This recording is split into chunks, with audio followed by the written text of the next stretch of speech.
La cueillette de Pink Lady débute fin octobre et se termine fin novembre. Vous savez, c'est la variété qui reste le plus longtemps sur les arbres.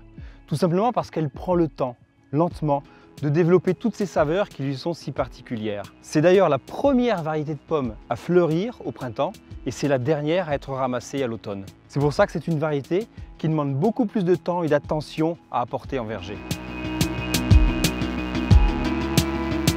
Pour déclencher la cueillette de Pink Lady, il faut réunir plusieurs éléments. Le premier d'entre eux, c'est la couleur.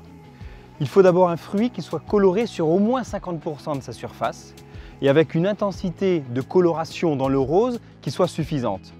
Les autres pommes qui ne sont pas à ce stade attendront le prochain passage dans 10 jours. Il faut également vérifier la maturité physiologique du fruit. Et ça nécessite des analyses qui sont souvent conduites par les techniciens. Ils mesurent la fermeté du fruit, le taux de sucre dans le fruit et également ils vérifient que l'amidon qui est produit par l'arbre pendant la végétation soit suffisamment transformé en sucre. La cueillette se fait exclusivement à la main. Les consignes sont très claires et très strictes aux cueilleurs.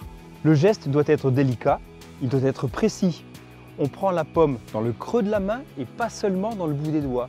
La pomme doit être basculée vers le haut, ce qui permet au pédoncule de se détacher tout doucement de la branche et à la pomme ne pas venir se blesser contre la branche sur laquelle elle était attachée. C'est pour ça que la récolte de cette variété est 15% plus lente que les autres. Une fois qu'elles sont déposées dans les paddocks, les pommes sont transportées en station de conditionnement. Là, elles vont être triées, sélectionnées et emballées. On a une étape de tri afin de n'envoyer sur les étals que les pommes qui correspondent au cahier des charges Pink Lady. Celles qui ne correspondent pas au cahier des charges ne seront pas jetées, mais elles vont être réutilisées.